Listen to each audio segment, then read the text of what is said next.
Previously, I estimated a Garch model using a spreadsheet developed by John Hull and in option futures other derivatives in his textbook. In this textbook, Option Futures and Other Derivatives, John Hull, University Toronto. I borrowed a spreadsheet from John's website and running data solver, we estimated using the solver algorithm Garch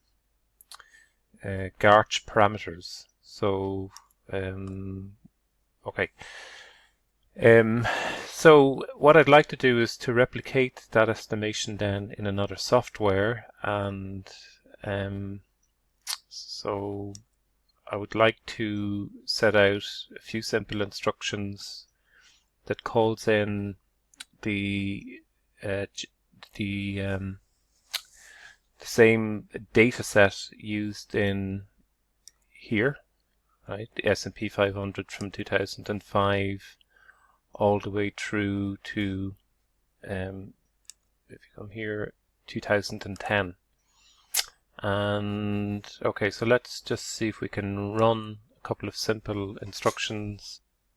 So okay, I should install the T-series package. In fact, I think that's already here, but let's just run this anyway. And it's saying go and check over here. So is it T-series? Let's just see. T-series is here and it's clicked. And then I want to pull in data from, now if I just run this SPR, which is the data that I used to generate, or that I borrowed from John Hull, this data. If I try to call that in at the moment, there's no address or file directory, so I'll just run. It comes up as an error. So let's come up to, I think it's session or build. Okay, set working directory to a source file. And currently, okay, so I need to set working directory, choose directory, and it's my desktop that I'm looking for. Desktop, just here. Okay, select, and that file, SPR file, S&P return file, is on my desktop. So I'll run, and has the data come in? Okay, so we'll attach data and return, and okay, so let's see if we can get a summary. Okay, and we have a summary here of median, mean, maximum, and we have a minimum value here as well. Can we plot? Okay, and so basically this is a plot. This data here is a plot of the returns on that index. Okay, so it's basically, let's open that file. In fact, go to desktop and SPR, it's this file. So what I've done is I've generated the returns from John Hull from the S&P 500. Let's just pull that down. Right, so for that period, and I just have the index level, S&P index level, and the return. Okay, and I'll just bring that down. And this is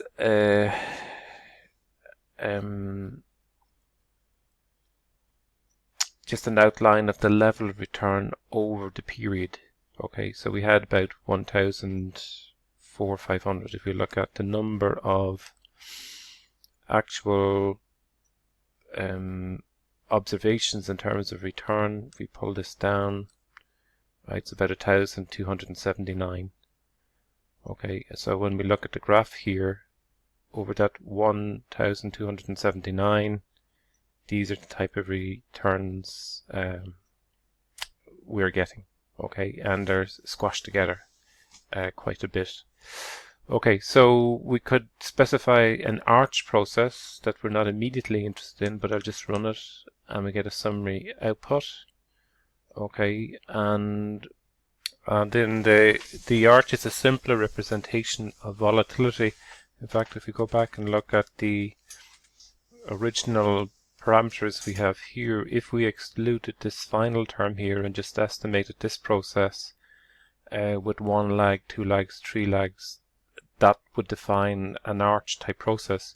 When we include the lag of the conditional volatility variance, then we change the specification to being Garch, and Garch is a less complicated way of capturing a lot more time series dynamics. But purely in terms of setting up and estimating the Garch process, we could run, so we've estimated Garch, we want to now provide the instruction to estimate Garch. We just run Garch x, Garch of the return, and we get a summary output. And we look at the values here, and for A0, A1, and B1, we have these values, so we could go in and compare. So let's just copy those as the Garch values, Garch parameter values estimated from Rstudio using the T-series package.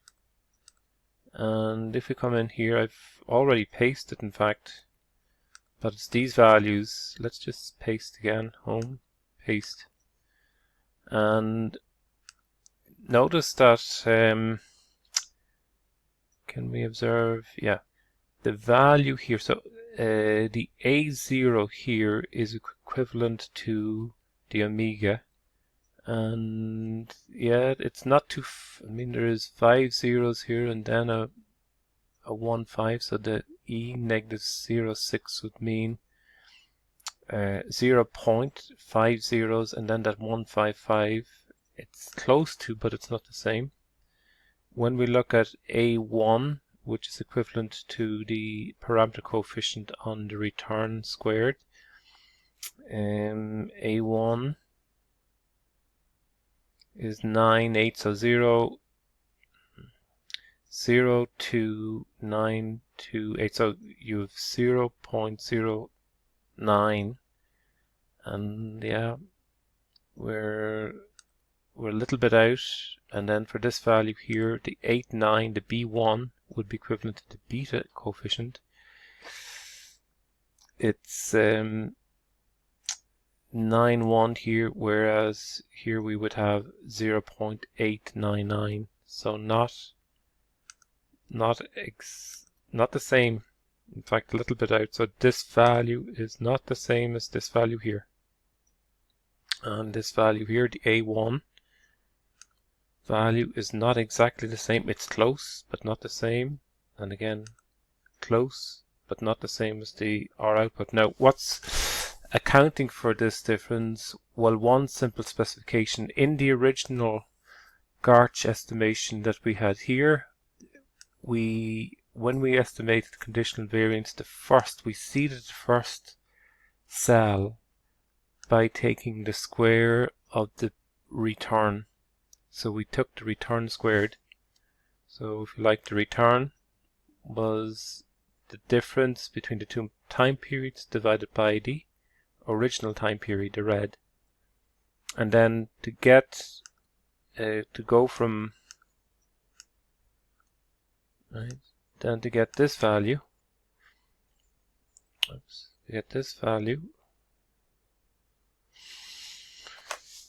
we seeded this value by just taking this squared,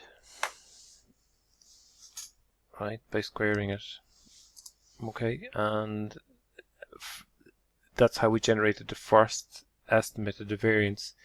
To get more consistent values with Rstudio, what we must do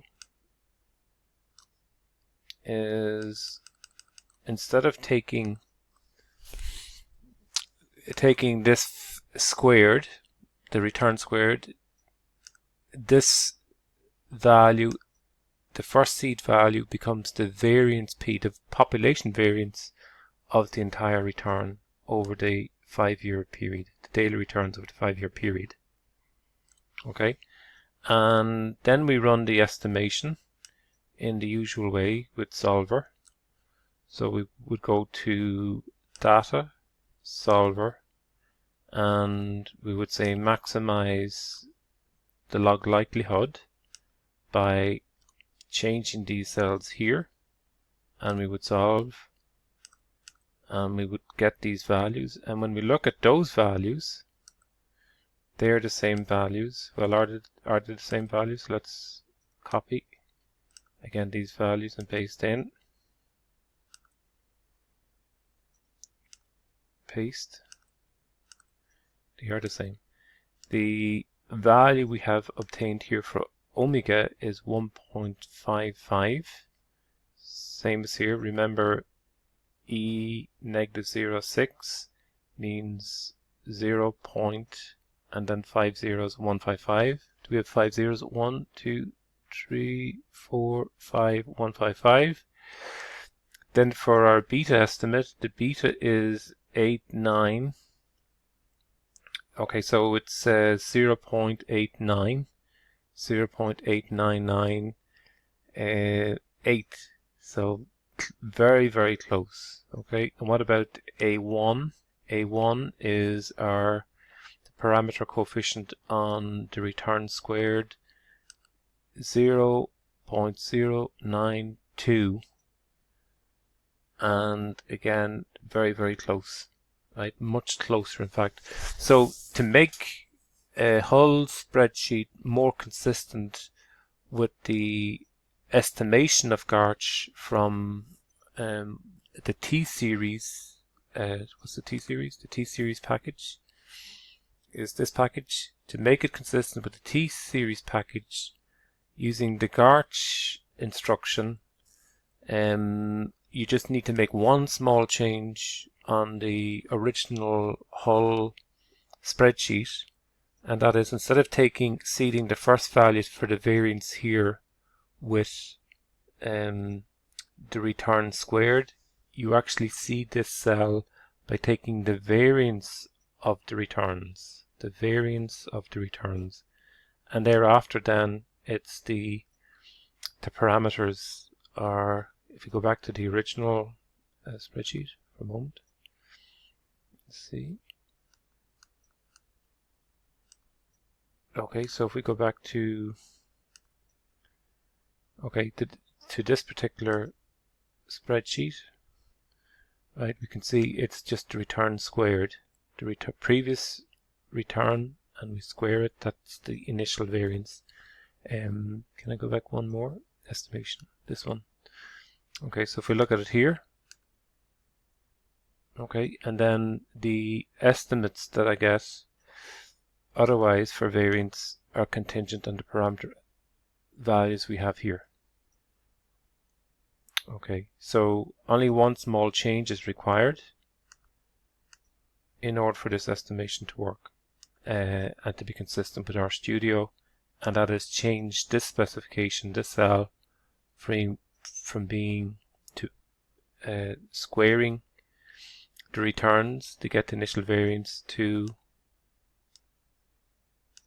taking the variance of the entire returns of the S&P 500 series.